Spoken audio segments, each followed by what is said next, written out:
जब हमारी सेर्सिया और इनोक वहां पर देखते हैं ना तो वो लोग कहते हैं हर मैजेस्टी एम्प्रेस। और तभी वहां पर दो लोग आ रहे थे। तो वहां पर एम्प्रेस इजाबेल और उसके साथ सेकंड प्रिंस था अडोर। लेकिन तब हमारी हीरोइन कहती है वाह ये तो कितनी ब्यूटीफुल है ना, ये तुम्हारे फादर की बड़ी बहन है ना। तो इनोक कहता है हाँ शायद, डैड ने कभी इनके बारे में ज्यादा बात नहीं की। तो हमारी हीरोइन सोचती है ये तो बिल्कुल दिखने में अंकल की तरह दिखती हैं, लगता है ये फैमिली के जीन्स ये सच में काम कर रहे हैं। लेकिन तभी वहां पर कोई आता है, वो कहता है इनोक। तो हमारी सरसिया कहती है अंकल। तो तब इनोक का फादर कहता है सरसिया इनोक, मुझे लगता है हमें जल्दी वापस जाना चाहिए, कोई अर्जेंट काम आ गया है तो हमें उसको हैंडल करना है। तो हमारी उन कहती है ठीक है। तो वो कहता है ठीक है डैड चलते हैं। लेकिन हमारी उन कहती है अंकल आप ठीक तो है ना, आप बिल्कुल भी ठीक नहीं लग रहे। और इनोक के फादर को तो बहुत ज्यादा पसीना आया हुआ था। वो कहता है हाँ हाँ मैं ठीक हूँ, मुझे लगता है यहाँ मुझे बहुत ज्यादा गर्मी लग रही है ना, इसी वजह से मुझे पसीना आ रहा है। तो हमारी कहती है क्या थोड़ा सा पसीना तो नहीं आया इनको? और इनको देखकर तो लग रहा है जैसे ये काम भी रहे हैं, लगता है इनको किस चीज की बहुत ज्यादा टेंशन है, ऐसा लगता है ये किस चीज से डरे हुए हैं। तो तब इनोक का डैड कहता है ठीक है सरसिया अपने आप को एंजॉय करना, ठीक है हम लोग जा रहे हैं। तो इनोक भी उसको बाय करता है। वो कहती है टेक केयर और प्लीज आराम से जाना। तो हमारी और सोचती है मे भी मुझे भी डैड के पास जाना चाहिए। लेकिन तभी पीछे से एम्प्रेस आती है। वो कहती है एडवर्ड तुम अपनी बड़ी बहन से इतने लंबे अरसे बाद मिल रहे हो लेकिन तुमने एक बार भी उसको ग्रीट नहीं किया। तो इनोक और उसका फादर वहीं पर रुक गया था, लेकिन उसका फादर वो थोड़ा सा पैनिक हो गया था। तो हमारे सोचती है हर मैजेस्टी दी एम्प्रेस। तो एम्प्रेस कहती है कितना डिसअपॉइंटिंग है ना, आखिर तुम अपनी बहन की फीलिंग्स को समझ क्यों नहीं पाते? क्या ऐसे ही फैमिली के मेंबर्स एक दूसरे से रिएक्ट करते हैं? और तब वो तो ड्रामेटिक होते हुए उससे बात कर रही थी। लेकिन तब इनोक के डैड को तो बहुत ज्यादा गुस्सा आ रहा था अपनी बहन पर और उसे डर भी लग रहा था। वो उसको ग्रीट करते हुए कहता है मैं आपको ग्रीट करता हूँ एम्प्रेस। तो एम्प्रेस कहती है हाँ बिल्कुल, कितना अच्छा हुआ ना कि मैं अपने नेफ्यू को पहली बार देख रही हूँ और अभी ये कितना बड़ा हो गया है। लेकिन तभी इनोक का फादर उसके सामने आते हुए कहता है मुझे माफ कीजिएगा योर मैजेस्टी एम्प्रेस, लेकिन मुझे लगता है कि मैंने पहले ही अपनी फैमिली के साथ सारे ताल्लुकात खत्म कर दिए हैं और ये बच्चा ये आपका नेफ्यू बिल्कुल भी नहीं है और ना ही मैं आपका छोटा भाई हूँ, तो प्लीज हमसे दूर रहें। तो इनोक सोचता है फादर ये आखिर ऐसा क्यों बोल रहे हैं? लेकिन तब वो कहता है प्लीज मेरे बेटे को अपने इंटरेस्ट से दूर रखिएगा और मैं इस वक्त बिल्कुल भी ठीक महसूस नहीं करा तो अब मैं यहाँ चलता हूँ। तो एम्प्रेस को देखती रह जाती है। लेकिन हमारे सोचती है वाओ एटमॉस्फेयर तो कितना कोल्ड लग रहा है ना।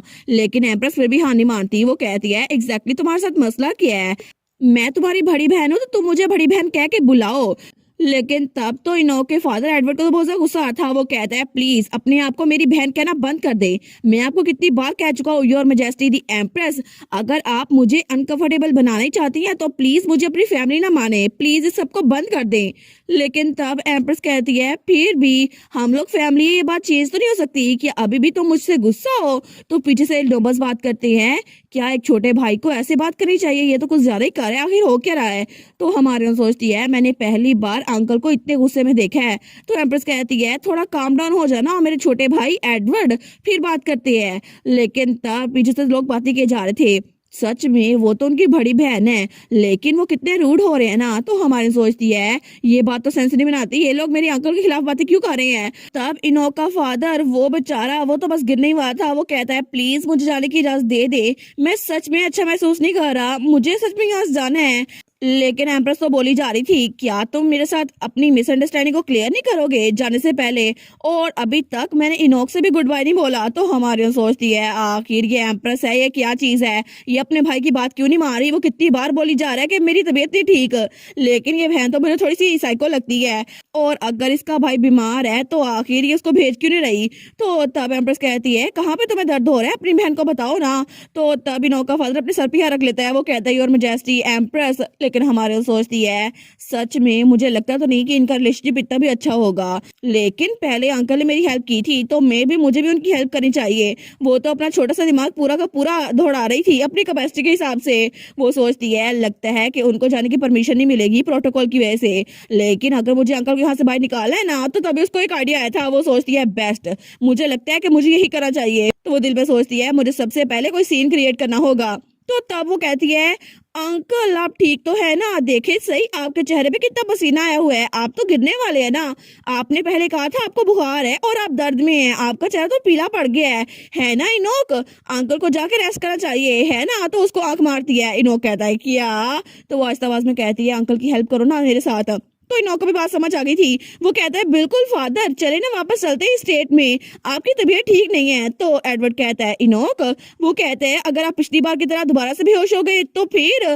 तो बाकी पीछे से कहते हैं, ओ माई सर एडवर्ड, उनकी कंडीशन तो बहुत ज्यादा बुरी लग रही है, ऐसा लगता है उनको जाकर रेस्ट करना चाहिए। तो हमारी उन कहती है, ऐसा हो नहीं सकता एम्प्रेस, क्या आपको अंकल की तबीयत के बारे में पता ना हो, है ना? वो कितना ज्यादा स्ट्रगल कर रहे हैं, प्लीज जल्दी करें, उन्हें इजाजत दे दें, क्योंकि अगर आपने इजाजत ना दी तो वो यहाँ से जा नहीं पाएंगे और यहीं पे बेहोश हो जाएंगे। तो बाकी लोग भी कहते हैं, बिल्कुल इनको इजाजत दे देनी चाहिए। तो एम्प्रेस थोड़ा पैनिक हो रही थी, तो तभी वो कहती है, ठीक है तुम जा सकते हो एडवर्ड। तो तब एडवर्ड कहता है, क्या? लेकिन तभी एम्प्रेस कहती है, तुम्हें क्या लगता है कि मैं अपने छोटे भाई को यहाँ पे रोके रखूंगी? हालांकि तुम बीमार भी हो और मैं तुम्हारी फिक्र के लिए सब कुछ कर रही हूँ, ठीक है तुम यहाँ से जा सकते हो। तो हमारे सोचती है, अगर इसको इतनी फिक्र होती तो पहले ही जाने देती, इतना ड्रामा करने की जरूरत ही क्या थी।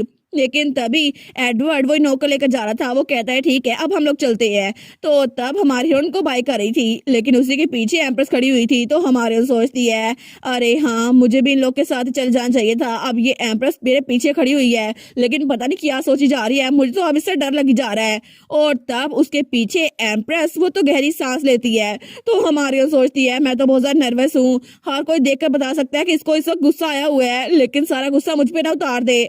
लेकिन फिर भी मैंने कुछ गलत तो नहीं किया ना, अंकल सच में सफर कर रहे थे और एम्प्रेस और बहन होने के नाते इनको ये बात पता होनी चाहिए थी। लेकिन फिर भी सेर्सिया, कोई कावड़ ना बनो, तुम्हें जो कहना था तुम्हें वो सब कहने की जरूरत है। तो वो कहती है, मुझे माफ कीजिएगा लेट ग्रीटिंग के लिए योर एम्प्रेस, मैं हूँ सेर्सिया एम्बलम, हाउस एम्बलम से। तो एम्प्रेस कहती है, अच्छा तुम हो हाउस एम्बलम की यंग लेडी, तुम तो ऐसा लगता है एडवर्ड के बहुत ज्यादा करीब हो, और मुझे खुशी हुई कि कोई एडवर्ड को इतनी फिक्र करता है जितनी मैं फिक्र करती हूँ। तो हमारी कहती है, जी जी बिल्कुल, मुझे अंकल की सच में फिक्र है, और जब असल में उनकी फिक्र की बात आती है ना, तो मुझे पता चल जाता है कि कब उनको तकलीफ हो रही है और कब नहीं हो रही, और कब उनको बात करनी चाहिए और कब चले जाना चाहिए। तो तब एम्प्रेस को तो बड़ा गुस्सा आ गया था, वो सोचती है, ये छोटी बच्ची मुझे लेक्चर दे रही है एम्प्रेस को। तो हमारी सर से स्माइल करती है, वो सोचती है, मुझे फर्क नहीं पड़ता, तुम चाहे कोई एम्प्रेस हो या कोई और हो, मेरे अंकल को तंग करना बंद कर दो। लेकिन वो दिल में सोचती है, इसके अलावा ये 7 साल की बच्ची को डांट तो नहीं सकती है ना, वो भी सबके सामने।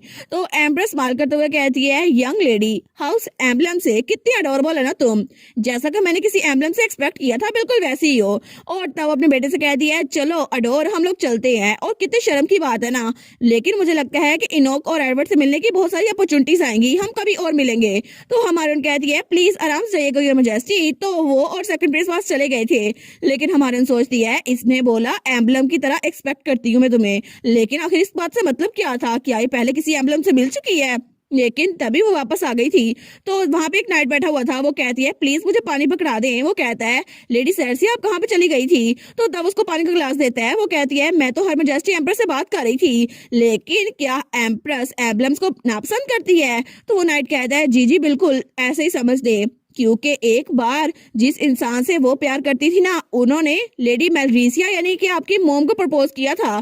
तो हमारे उन कहती है, क्या मेरी मोम को? आखिर किसकी इतनी हिम्मत हो गई? लेकिन तभी वो पानी पीने लगती है, तो नाइट कहता है, वो हिज मजेस्टी एम्पर थे, और उसके मुंह से पानी बाहर निकल आता है। वो कहता है, वेल हिज मजेस्टी की शादी फिर एम्पर से हो गई तो काम बन गया, लेकिन स्टार्ट में सिचुएशन बहुत ऑकवर्ड थी। तो हमारे कहती है, अच्छा तो शायद इसी वजह से वो एम्बलम से नफरत करती है।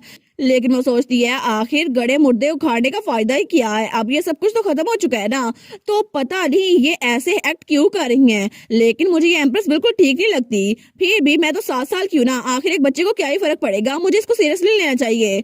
लेकिन तब रात के वक्त हमें उनका मैसेज दिखाया जाता है, तो तभी वहां पर उसकी मोम भागती हुई आती है। वो कहती है, सेर्सिया कहाँ हो तुम? सेर्सिया तो हमारी नींद से उठती है। वो कहती है, क्या हुआ मोम, क्या हो गया, क्या कुछ गलत हुआ है? लेकिन तब तो उसको बड़ी नींद आ रही थी। तो उसकी मोम कहती है, आखिर तुमने हर मजेस्टी एम्प्रेस से क्या बोला? हमारी उन कहती है, मैंने कुछ अजीब तो नहीं बोला था। तो उसकी मोम कहती है, तुम्हें उनसे बात करनी नहीं चाहिए थी, आखिर मैं तुम्हें कैसे बताऊं? तो हमारी कहती है, मुझे कैसे पता होता, आपने कभी मुझे बताया ही नहीं है। तो तब उसकी मोम, वो तो बड़ी पैनिक हो रही थी, वो कहती है, तुमने ऐसा क्यों किया, क्यों? तो हमारी उन कहती है, मोम क्या हुआ है? लेकिन तभी वहां पर उसका फादर भी आ गया था। वो कहता है डार्लिंग प्लीज काम डाउन। और तब वो उसको थोड़ा शांत करते हुए कहता है मेल मुझे पता है तुम फिक्रमंद हो रही हो लेकिन काम डाउन, हमने कभी भी सैडसी को इस बारे में कभी नहीं बताया, ना ही एम्प्रेस के बारे में। तो उसकी मॉम कहती है हाँ लेकिन एम्प्रेस, सब लोगों में से एम्प्रेस, उसको ही मेरी बेटी से मिलना था। तो तब उसका डैड उसकी मॉम को गले लगाते हुए कहता है तुम फिक्र ना करो। लेकिन तब उसकी मॉम कहती है अब ये सब कुछ हो गया और डियाना के साथ जो कुछ हुआ उसके बाद भी एम्प्रेस यहाँ पर आ गई और वो मेरी बेटे से भी मिली और एडवर्ड और इनोक से भी। लेकिन उसका फादर कहता है ऑलराइट मैं यहाँ पर हूँ, मैं तुम्हारे पास ही हूँ। तो हमारी सोचती है मॉम को देखकर तो मुझे बहुत ज्यादा बुरा लग रहा है, पहली बार मैंने मॉम को इतना दुखी देखा है। लेकिन क्या आंट डियाना के साथ कुछ हुआ था? तो तब उसकी मॉम वहां से उठ के जाने लगती है। वो कहती है मुझे थोड़ी देर के लिए अकेला रहना है। तो उसका फादर कहता है ठीक है मेल। लेकिन तब वहां पे हमारी हीरोइन और उसका डैड रह गए थे। तो तब वो कहती है डैड क्या आंट डियाना के साथ कुछ हुआ है? तो उसका डैड कहता है वेल मुझे डिटेल्स तो नहीं पता, लेकिन मैं और male head of the house का इंतजार कर रहे हैं ताकि वो आके सब कुछ एक्सप्लेन करें। और वो जरूर इस वजह से परेशान हो गई होगी ना, क्योंकि कल जो तुमने एम्प्रेस से कहा उस वजह से। तो हमारी हीरोइन कहती है क्या मैंने कुछ गलत किया? तो उसका फादर कहता है नहीं तुमने कुछ गलत नहीं किया और उसको अपने पास लेते हुए कहता है इधर आओ मेरी प्यारी बेटी सैरसिया। वो कहती है डैड क्या हुआ है आपको? तो उसका डैड उसको गले लगाते हुए कहता है ऐसा होता रहता है, तुमने कुछ भी गलत नहीं किया, लेकिन अगर तुमसे कोई गलती हुई भी है ना तो तुम बाद में माफी मांग सकती हो। तो हवन कहती है ठीक है डैड मैं ऐसा ही करूंगी। तो तब उसका डैड कहता है तुम्हारी मॉम लेडी डियाना की वजह से थोड़ी सी अपसेट है। लेकिन तभी बाहर से किसी की चिल्लाने की आवाज आती है। तो उसका डैड और सैरसिया दोनों वहां पर देखती हैं, लेकिन तभी उसका डैड उठकर खिड़की के पास जाता है। तो जब वो नीचे देखते हैं ना तो वहां पे सैरसिया की मॉम और ग्रैंडपा आपस में लड़ रहे थे तलवारों के साथ। तो तब उसकी मॉम कहती है आपने कहा कि आप उसकी मदद नहीं कर पाए, झूठ मत बोलिए, आपने उसको बचाया ही नहीं, आखिर आप ऐसा कैसे कर सकते हैं?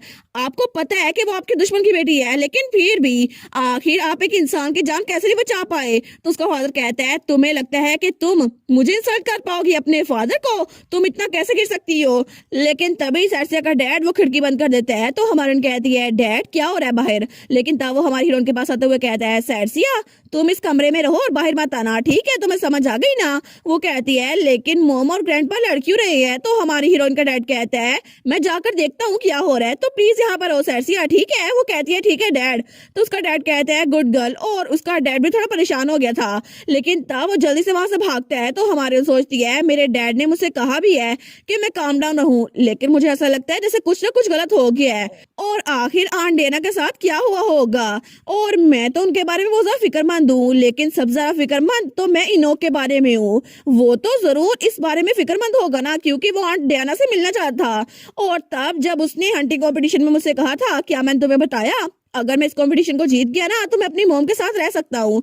लेकिन तब हमारी हीरोइन सोचती है इनोक तो जरूर अपनी मॉम का इंतजार कर रहा होगा ना, और जहां तक मुझे पता है ना वो अपनी मॉम को बहुत ज्यादा पसंद करता है। और जहां तक मैंने मॉम की बात सुनी है ना, उन्होंने तो कहा था कि आंट डियाना वो तो हर्ट है, इसका मतलब है वो इस सारे वक्त में क्रिटन में थी। लेकिन क्या वो सच में इतनी ज्यादा जख्मी है? आखिर वो कितनी ज्यादा जख्मी हो सकती हैं? बस मुझे ये ना बताना कि वो इतनी जख्मी है कि वो वापस नहीं लौट सकती। लेकिन क्या अभी तक इनोक ने ये खबर सुनी होगी या फिर नहीं? तो तभी वो खड़ी हो रहती है। वो सोचती है इनोक, बिल्कुल मुझे लगता है अगर ये खबर इनोक ने सुन ली ना तो वो जरूर कुछ रेकलेस कर देगा, और क्या पता वो क्रिटन तक भी भाग जाए, वो तो ऐसा कर सकता है ना। नो वे इनोक तुम ऐसा कुछ नहीं करोगे। लेकिन दूसरी तरफ हमें इनोक दिखा जाता है जो कि अपने मेंशन में था, लेकिन तभी उसने पूरा बैग पैक कर लिया था और तब वो पीछे मुड़कर देखता है और उसका कमरा पूरा का पूरा खाली था, क्योंकि वो खुद वहां से भाग रहा था एक बार फिर से।